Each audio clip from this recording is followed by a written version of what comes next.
Halo Sobat Agro, selamat datang kembali di channel YouTube Agro Sinedi yang selalu memberikan informasi menarik dan up to date seputar dunia pertanian. Sobat Agro, ngomongin soal gurun pasir, pasti yang muncul di benak kalian adalah panas dan juga kekeringan. Nah, tapi pernah nggak sih kalian berpikir bahwa nih adanya kemungkinan untuk mengubah gurun pasir yang tandus ini menjadi green oasis atau menjadi hutan yang banyak ditumbuhi tanaman? Nah, faktanya Sobat Agro memang ya pernah ada sejumlah proyek penghijauan gurun pasir secara besar-besaran seperti di China, Afrika, Timur Tengah, Amerika Serikat. Nah, proyek ini jelas ya bertujuan untuk mengurangi kekeringan, kemudian juga meningkatkan keanekaragaman hayati, dan yang pastinya ini agar dapat membantu memerangi perubahan iklim global.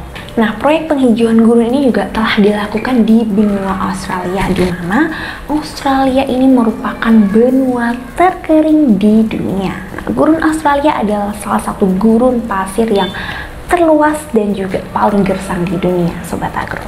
Diperkirakan ya, gurun Australia ini mencakup area seluas 4 juta kilometer persegi atau sekitar 1/4 dari daerah tanah Australia.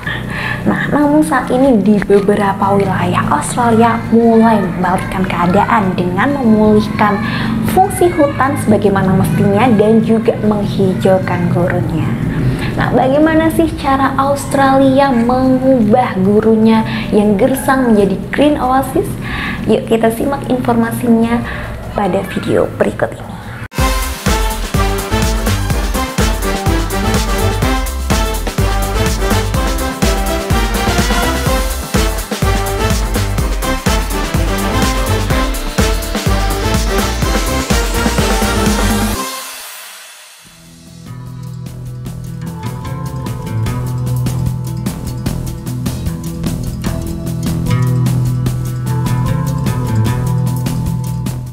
Sobat Agro, Australia merupakan benua terkecil di dunia dan memiliki wilayah gurun terluas di belahan bumi selatan.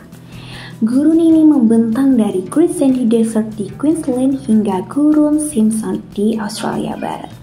Di wilayah tengahnya itu adalah gurun gersang dengan bukit pasir dan dataran berbatu. Gurun tengah mencakup seluruh Australia Selatan, Teritorial Utara, dan Australia Barat. Ini adalah rumah bagi banyak komunitas adat dan memiliki beberapa danau garam terluas di dunia. Di wilayah selatannya terdapat padang rumput yang mendukung satwa liar. Di wilayah utara itu adalah gurun alpin dengan puncak yang tertutup salju hingga ketinggian 3.500 meter di atas permukaan laut. Ada beberapa ekosistem yang berbeda di daerah ini, termasuk padang rumput, hutan, semak belukar, dan semak berkayu. Padang rumput di Australia didominasi oleh pohon akasia dan sedikit lahan basah yang didominasi oleh alang-alang.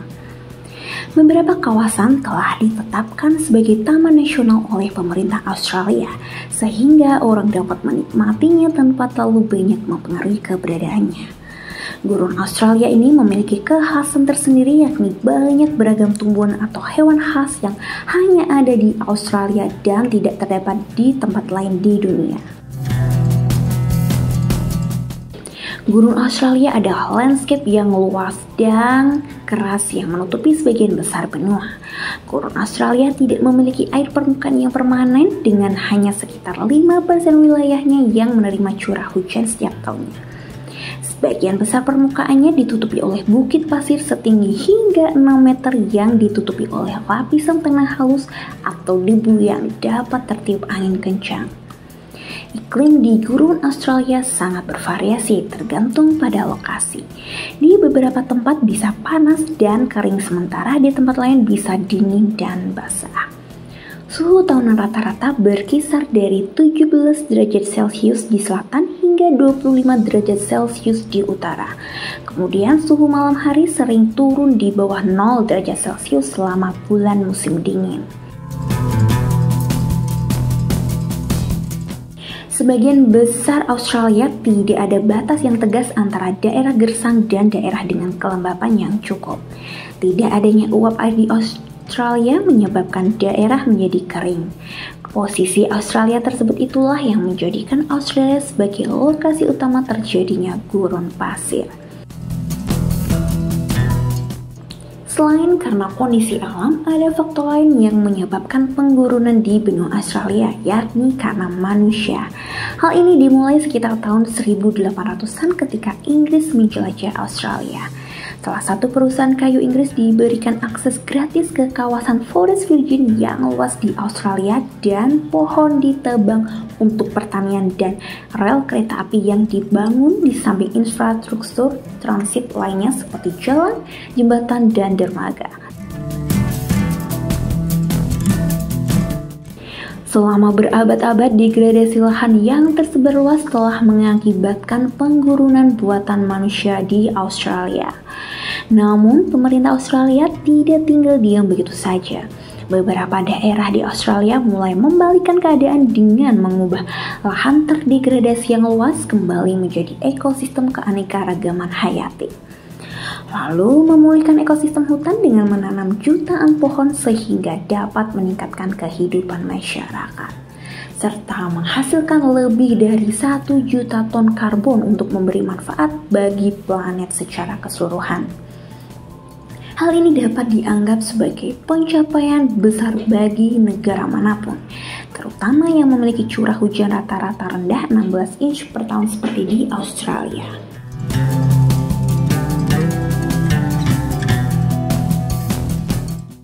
Dengan curah hujan rata-rata yang rendah, pastinya akan sulit menumbuhkan tanaman di gurun pasir yang gersang.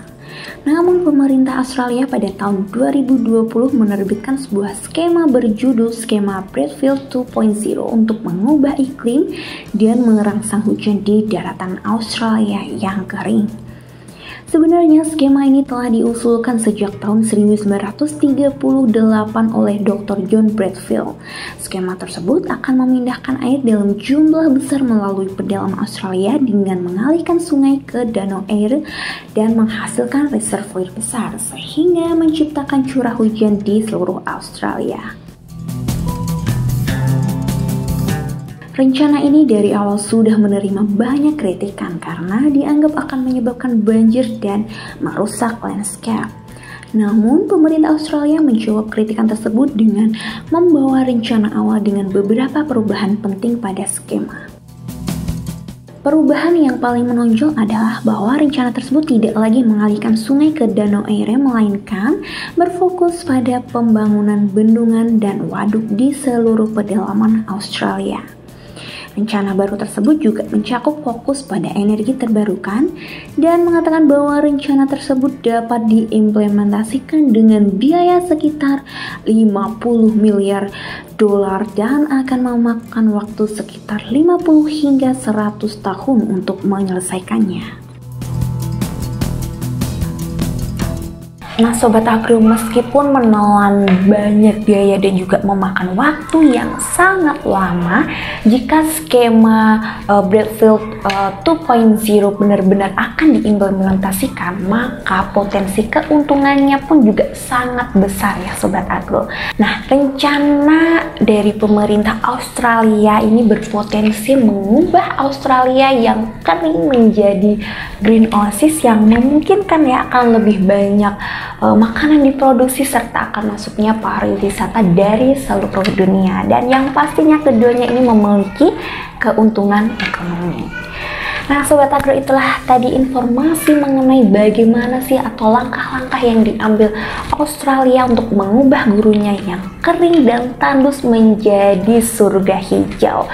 Nah Sobat Agro, semoga informasi pada video ini bermanfaat untuk kalian semua dan sampai ketemu di video menarik lainnya. Aku pamit, bye-bye.